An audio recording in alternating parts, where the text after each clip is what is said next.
নমস্কার। যুক্তি তর্ক সঙ্গে অর্কই আপনাদের স্বাগত। আপনাদের সঙ্গে আমি অর্কপ্রভ সরকার।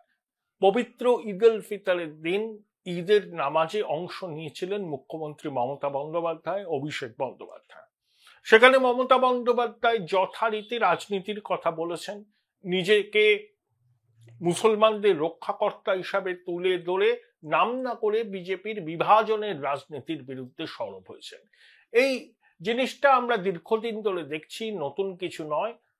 ভোট তো এসে গেল, তার আগে মুখ্যমন্ত্রী এই ধরনের কথাবার্তা বলবেন, সংখ্যালঘুদের মনে বিজেপি জুজু দেখাবেন যাতে তাদের ভোটটা নিশ্চিত করা যায়। মুখ্যমন্ত্রী ধর্মীয় সংখ্যালঘুদের ভোট এই রাজ্যে পাবেন, কিন্তু শুধু সংখ্যালঘুদের ভোট আর বেনিফিশিয়ারিদের ভোট দিয়ে তিনি বারবার কেল্লাফাতে করতে পারবেন? দেখুন, লক্ষ্মীর ভান্ডারের যা সুফল পাওয়ার মুখ্যমন্ত্রী পেয়ে গেছেন, নতুন করে আর সেখানে সুফল পাওয়ার কিছু নেই। 21-এ পেয়েছেন, 24-এ পেয়েছেন, এবারও ওই যা বেনিফিশিয়ারি আছে সেই বেনিফিশিয়ারির সমর্থন তিনি পাবেন, অর্থাৎ ওই 45-46% ভোট মুখ্যমন্ত্রী পাবেন, তৃণমূল পাবে। তার থেকে তার ভোট কিন্তু বাড়ার সম্ভাবনা নেই।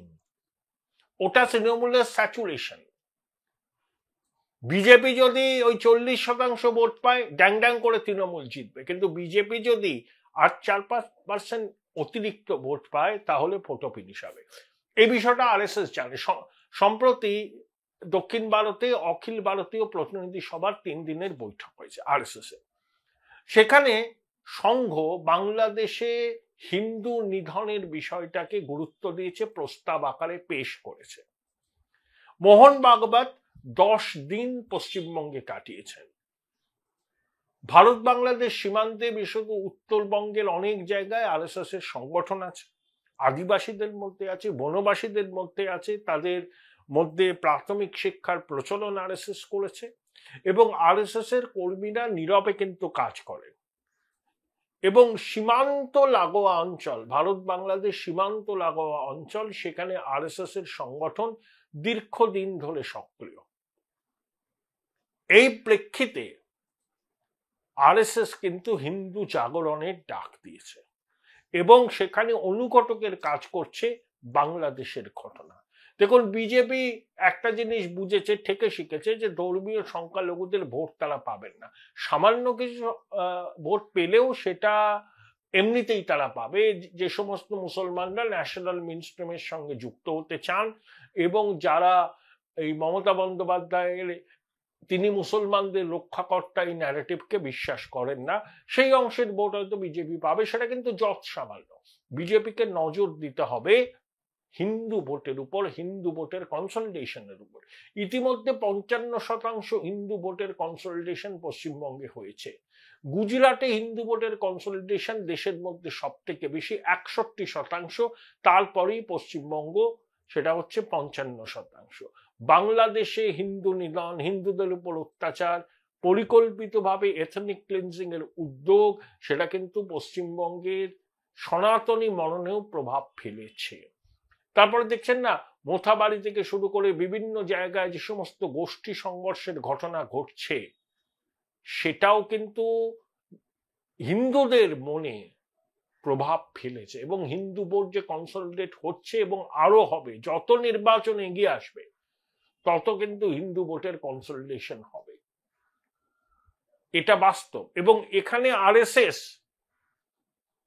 তাদের ভূমিকাটা পালন করবে। মোহন ভাগবত 10 দিন পশ্চিমবঙ্গে ছিলেন, এমনি এমনি তো ছিলেন না। আরএসএস এর কাজকর্ম, তাদের শাখা, তাদের সংগঠনের বিস্তার, সেসব সম্পর্কে তো রয়েছেই, কিন্তু মূল লক্ষ্য হচ্ছে 26-এর বিধানসভা নির্বাচনের আগে মেরুকরণের প্রক্রিয়াটাকে সম্পূর্ণ করা, অর্থাৎ আরো হিন্দু ভোট যাতে বিজেপির ছাতার নিচে জড়ো হয় সেটাকে এনশিওর করা। দেখুন, লোকসভা নির্বাচনের আগে আরএসএস এবং বিজেপির সম্পর্কের কিছুটা শীতলতা ছিল, তার খেসারত বিজেপিকে দিতে হয়েছে। কিন্তু তারপরে বিজেপি নেতৃত্ব আরএসএস এর সঙ্গে সম্পর্ক মেরামত করেছেন, তার সুফল বিজেপি দিল্লি, হরিয়ানা, মহারাষ্ট্র বিধানসভায় পেয়েছে। সামনে বিহারের নির্বাচন, তারপর পশ্চিমবঙ্গ, আসাম, কেরালায় নির্বাচন। এই আবহে প্রধানমন্ত্রী নরেন্দ্র মোদী প্রধানমন্ত্রী হিসাবে প্রথমবার সঙ্গের সদর দপ্তরে গেলেন, হেডগেওয়ার স্মৃতি মন্দিরে শ্রদ্ধা অর্পণ করলেন, নেত্রালয়ের শিলান্যাস করলেন এবং সরসঙ্গ চালক মোহন ভাগবতের সাথে কথা বললেন। দেখুন, মোহন ভাগবত কিন্তু খুব অ্যাসার্টিভ। দেউলসের পরে তিনি অ্যাসার্টিভ সব থেকে বেশি, কারণ হেডগেওয়ার চরিত্র নির্মাণের উপর জোর দিয়েছিলেন, গোলওয়ালকার হেডগেওয়ারের নীতিকেই মোটামুটি ফলো করেছিলেন, কিন্তু দেউলস জরুরি অবস্থার সময়, তারপরে এবং ৯ দশকের গোড়া পর্যন্ত আরএসএস কে অনেক সক্রিয়ভাবে মাঠে নামিয়েছিলেন এবং মোহন ভাগবত চাইছেন যে আরএসএস এর ভূমিকা আরো প্রাসঙ্গিক হোক এবং কেন্দ্রে নরেন্দ্র মোদী সরকার দীর্ঘস্থায়ী হোক, বিভিন্ন রাজ্যে বিজেপির সরকার প্রতিষ্ঠিত হোক। সঙ্গের শতবর্ষ এটা, তাই সঙ্গ চাইবে পশ্চিমবঙ্গের মতো রাজ্যে বিজেপি ক্ষমতায় আসুক, বিহারে আসুক, কারণ তাদের মধ্যে কিছু কিছু ক্ষেত্রে মত পার্থক্য থাকলেও সঙ্গ জানে তাদের যে এজেন্ডা সেটা একমাত্র ফুলফিল করতে পারে বিজেপি। সেই জন্য লোকসভা নির্বাচনে বিজেপি ধাক্কা খাওয়ার পর বিজেপিও ভুল বুঝেছিল, সঙ্গের সাহায্য চেয়েছিল, সঙ্গের স্বয়ংসেবকরাও নির্বাচনী প্রচারে ঝাঁপিয়ে পড়েছিল। অনেকে বলতে পারেন পশ্চিমবঙ্গে তো আরএসএস উত্তরপ্রদেশ, মধ্যপ্রদেশ, গুজরাটের মতো শক্তিশালী নয়। আরএসএস হয়তো গুজরাট, মধ্যপ্রদেশের মতো শক্তিশালী নয়, কিন্তু আরএসএস এর শক্তি পশ্চিমবঙ্গে উড়িয়ে যাওয়ার মতো নয়।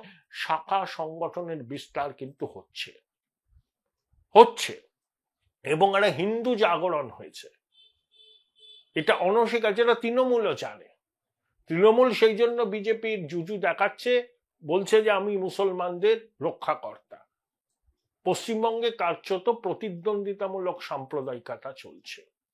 আমাদের উচিত এখন পজিটিভ সেকুলারিজমে বিশ্বাসী রাখা, কারণ সকল ধর্মনিরপেক্ষ দলগুলো সংখ্যালঘুর সাম্প্রদায়িকতা নিয়ে সরবর না।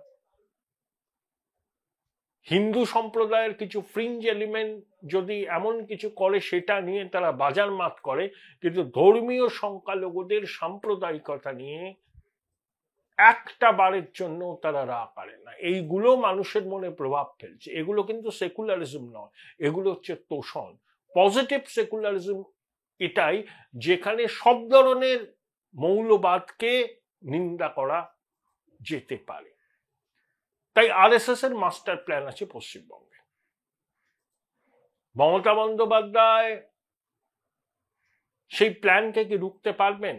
শুধুমাত্র মুসলিম কনসলিডেশন করে এবং বেনিফিশিয়ারিকে সঙ্গে নিয়ে তিনি কি 15 বছরের প্রতিষ্ঠান বিরোধীদের হাওয়াকে রুখে দিতে পারবেন? শক্ত চ্যালেঞ্জ, সেটা মমতাও জানেন। সেই জন্য তিনি পুরপুরা যাচ্ছেন, নওশাদকেও দলে নেওয়ার চেষ্টা করছেন, যাতে মুসলমান ভোট 1% এদিক ওদিক না যায়। একেবারে 100% তিনি চাইছেন। আর বিজেপি জানে যে তারা মুসলমান ভোট পাবে না, হিন্দু ভোটের যত সম্ভব কনসলিডেশন বিজেপি তাদের পক্ষে চাইছে। এই প্রেক্ষিতে পশ্চিমবঙ্গে বিজেপির সাফল্যের জন্য আরএসএস এর ভূমিকা অনস্বীকার্য। কথা বলেছিলাম রাজনৈতিক বিশ্লেষক অমিতাভ দত্তর সঙ্গে, শুনে নিন অমিতাভ বাবু কি বললেন। অমিতাভ দা, আরএসএস এর অখিল ভারতীয় প্রতিনিধি সভার সম্মেলন হলো সম্ভবত কর্ণাটকে। এখানে সব থেকে বেশি আরএসএস যে বিষয়টা নিয়ে উদ্বেগ জানিয়েছে, বাংলাদেশের হিন্দু নিধন বা এথনিক ক্লিনজিং। 26-এ নির্বাচন আমাদের, সেখানে বিজেপি হিন্দু খাতরে মে হ্যায় ন্যারেটিভটা তুলে ধরেছে। তারপর দেখুন মোথাবাড়ি থেকে শুরু করে নানা জায়গায় গোষ্ঠী সংঘর্ষ হচ্ছে এবং দীর্ঘ প্রায় 12 বছর বাদে প্রধানমন্ত্রী গেলেন সংঘের দপ্তরে। কার্যত সংঘের লাইনটাকেই প্রধানমন্ত্রী এন্ডোর্স করবেন। তো প্রধানমন্ত্রী সবকা সাথ সবকা বিকাশ বলেন, সবকা বিশ্বাস। ঈদে মসজিদ থেকে সওগাত বিলি করছেন, আর সংঘ বলছে যে বাংলাদেশে হিন্দুদের এথনিক ক্লিনজিং হচ্ছে। কিভাবে দেখছেন? এবং পশ্চিমবঙ্গের নির্বাচন, সেখানে বিজেপি হিন্দুত্বের রক্ষাকর্তা হিসাবে মাঠে আছে, কিভাবে দেখছেন? দেখুন, আমাকে যদি আপনি গ্রাউন্ড লেভেলের কথা বলেন, গ্রাউন্ড লেভেল মানে যেটা বাস্তব, সেটাতে আমরা তো এখানে হিন্দু মুসলমান রায়, হিন্দু মুসলমান দাঙ্গা, হিন্দু মুসলমানের বিভেদ, এগুলো কি আমরা আমাদের চোখের সামনে এখন কোনো জায়গায় দেখতে পাচ্ছি? একটা জায়গায় কিছু একটা ঘটছে। এখন কি ঘটছে, কতটা ঘটছে, এগুলোর থেকেও বড় ব্যাপার হচ্ছে যে জিনিসটা নিয়ে মানে নেই তাই খাচ্ছ, থাকলে কোথায় পেতে, এই জায়গায় এসে দাঁড়িয়ে গেছে। পশ্চিমবাংলায় তো মূল সমস্যা দেখুন, আগে সল্টলেক সিটিটা ছিল বৃদ্ধাশ্রম, এখন পুরো কলকাতা শহরটা হয়েছে বৃদ্ধাশ্রম। সমস্ত অধিকাংশ ছেলে মেয়ে পড়াশোনা শিখতে কলকাতার বাইরে চলে যাচ্ছে, যেটা পৃষ্ঠভূমি ছিল। পশ্চিমবাংলার এক্সোডাস হয়ে যাচ্ছে, সব বাইরে চলে যাচ্ছে, যেটা আগে বিহার ঝাড়খণ্ডে ছিল। এখন পশ্চিমবাংলা হচ্ছে ভারতের অন্যতম একটা পশ্চাৎপদ রাজ্য। আমরা এখন বাংলাদেশে যেটা হিন্দু নিধন বলছি, বাংলাদেশে তো যে রায়েট হচ্ছে, মারপিট হচ্ছে, সেখানে মুসলমান কি ছেড়ে দিয়ে শুধু হিন্দুকে মারা হচ্ছে? একটা বিরোধী রাজনৈতিক দল সেই যদি মানুষের কথা, রাজ্যের অর্থনৈতিক, সামাজিক, রাজনৈতিক, এখানে গণতন্ত্র নেই। এখানে যেভাবে পশ্চিমবাংলায় পরিচালনা করা হচ্ছে, এরকম সরকার মানে একটা খুব একটা ব্যতিক্রমী সরকার ভারতীয় গণতান্ত্রিক পরিকাঠামোর মধ্যে। এই সরকার তোষণকারী সরকার বলে কি আপনি মনে করেন? মুসলমান তোষণকারী? তার প্রতিবাদ এখন তোষণকারী তো নয়, এখন তো হিন্দু মুসলমানে ভাগ হয়ে গেছে। আপনি যত মুসলমানকে বিরোধিতা করছেন, মুসলমানরা তত একত্রীকরণ হচ্ছে। পশ্চিমবাংলাকে আসাম মডেলে রাজনীতি করার যে প্রচেষ্টা, পশ্চিমবাংলা আসামও নয়, পশ্চিমবাংলা গুজরাটও নয়। এখন মজার ব্যাপার কি জানেন, ভারতবর্ষে লিবারেলি আপনি চেক করতে পারেন, 25% লোক হচ্ছে ভেজিটেরিয়ান আর 75% লোক হচ্ছে নন ভেজিটেরিয়ান ভারতবর্ষে। কিন্তু আপনি যদি কালকে বাঙালিদের ওই খাকরা, ইডলি, তারপরে ধোকলা, এগুলো যদি বাংলায় চালাতে চান, কারণ আপনার রাজনৈতিক ক্ষমতা আছে বলে, তাহলে পশ্চিমবাংলার মানুষ কতটা গ্রহণ করবে আমার জানা নেই। এটা পশ্চিমবঙ্গে অমিতাভদা হিন্দু ভোটের 55% বিজেপি পায়, 55%। এটার মধ্যে আমার খুব ডাউট আছে। হ্যাঁ, আর 5% পেলেই কিন্তু একেবারে তৃণমূলের ঘাড়ে নিঃশ্বাস। না, এটা একদম প্রতিষ্ঠিত তথ্য। এইগুলো প্রতিষ্ঠিত তথ্য। 55% অফ হিন্দু ভোট, মুসলমান ভোট বিজেপি পায় না, একটাও পায় না। যেগুলো ইগনোর করে যাচ্ছেন আপনি, হিন্দুদের মধ্যে আদিবাসীদের ধরছেন, আপনি হিন্দুদের মধ্যে বিভিন্ন জাতিগোষ্ঠী বলছেন, যারা যে কোনো মুহূর্তে এদিক ওদিক শিফট করে যাবে কনসলিডেটেড ভাবে। আমি বলছি যেমন কুর্মীরা, মাহাতোরা, যেমন মতুয়ারা, যেমন রাজবংশীরা, যেমন কোচেরা, এদের তো বিভিন্নভাবে সব দিয়ে আটকানো হয়েছে বিজেপি কেন্দ্রীয় সরকার। এখন লড়াইটা বিজেপির সাথে তৃণমূল কংগ্রেসের হচ্ছে আমি মনে করি না, এটা কেন্দ্রীয় সরকারের সাথে পশ্চিমবঙ্গ সরকারের লড়াই হয়েছে। এবং এই লড়াইটাকে পলিটিক্যাল ন্যারেটিভ দেওয়ার চেষ্টা তো করা যাচ্ছে না। পলিটিক্যাল ন্যারেটিভ দেওয়ার মতো অবস্থায় বিরোধী রাজনৈতিক দলকে আমি দেখতে পাচ্ছি না। বিরোধী এবং আরএসএস-এর যে উদ্বেগ বাংলাদেশে হিন্দু নিধন নিয়ে, সেটাকে কিভাবে দেখেন? মোহন ভাগবত 10 দিন ছিলেন এখানে। আরএসএস কে আমি আমার মতো স্টাডি করেছি, কারণ আমি দীর্ঘদিন নাগপুরে থেকেছি। আমি আরএসএস হেডকোয়ার্টারের খুব ঘনিষ্ঠ ছিলাম তখন ছাত্র থাকাকালীন। এবং আমি আরএসএস এর মধ্যে আমি যেটা দেখেছি, দেখুন কয়েক মাস আগে বিজেপির সভাপতি জেপি নাড্ডা বলেছিলেন আরএসএস এর দরকার নেই, বিজেপি স্বয়ংসম্পূর্ণ। আপনার নিশ্চয়ই মনে আছে? আচ্ছা, তারপরে এখন কিন্তু আমাদের ভারতের প্রধানমন্ত্রী মানে জেপি নাড্ডা তো নরেন্দ্র মোদী, অমিত শাহেরই প্রোটেজ। এবং জেপি নাড্ডা টার্ম শেষ হয়ে গেল, নতুন বিজেপি সভাপতি আসবেন, এখনো পুরো প্রক্রিয়া শেষ হয়নি। স্পেকুলেশন হচ্ছে মোহন ভাগবতের সাথে নরেন্দ্র মোদীর বৈঠক হয়েছে নতুন বিজেপি সভাপতির নাম পাকা করতে। তাহলে আজকে মোহন ভাগবত আমি যতটা আরএসএস কে ফলো করেছি, সেই ওদের লিটারেচার থেকে আরম্ভ করে ক্রোনোলজি, বালা সাহেব দেওরসের পরে মোহন ভাগবত হচ্ছে assertive RSS chief, assertive RSS hmm hmm Bala Saheb দেওরস ছিলেন, আমি আলোচনা করার দরকার নেই এত অতীত। এবং এখন মোহন ভাগবত অ্যাসার্টিভ, হুম যিনি কিন্তু সরকার থাকাকালীন বিজেপি আমাদের দেশে, বেসিক্যালি এটা থার্ড ওয়ার্ল্ড ডেমোক্রেসি, তো ক্ষমতায় যেখানে মানুষের ঢল সেখানে, ক্ষমতা শেষ হয়ে গেলে শুকিয়ে যাবে। এখন বামফ্রন্ট সিপিএম তার প্রকৃষ্ট উদাহরণ। হুম তো সেই জায়গায় দাঁড়িয়ে সেখানে প্রধানমন্ত্রীকে তিনি তার হেডকোয়ার্টারে নিয়েছে, বৈঠকে বসাচ্ছেন। আরএসএস এর যে চিন্তা ভাবনা দেখুন, যদি হেডকোয়ার গোলওয়ার্কারের কথাই বলেন, তারা কিন্তু কখনো বলেনি যে আরএসএস একটা বিন্দুর উপরে থাকবে। যেমন আমাদের ভগবতের কতগুলো ডিফারেন্ট নোট আছে, যেগুলো আপনারা নজর করছেন কিনা জানি না।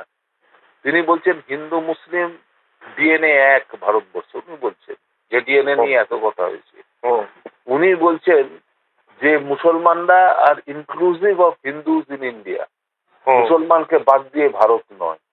হুম এবং সেখানে আরএসএস এবং বিজেপির মধ্যে আমি জানি না মোহন ভাগবত এবং অমিত শাহ নরেন্দ্র মোদীর ন্যারেটিভের মধ্যে কোথাও ফারাক থাকছে কিনা।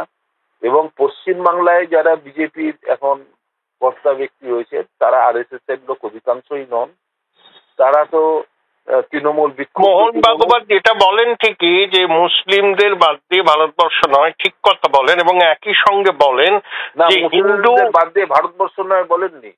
আপনি আরো ভালো করে দেখুন, না উনি বলছেন Hindus are inclusive of Muslims in India. হ্যাঁ, এখানকার মুসলমানরা তো কনভার্টেড মুসলমান, হ্যাঁ, ওরা তো আগে হিন্দু ছিল না, এইসব উনি বলেননি। উনি বলছেন Hindus are inclusive of Muslims in India. কথাগুলোর ব্যাখ্যা আপনি আপনার মতো করবেন, আমি আমার মতো করবো।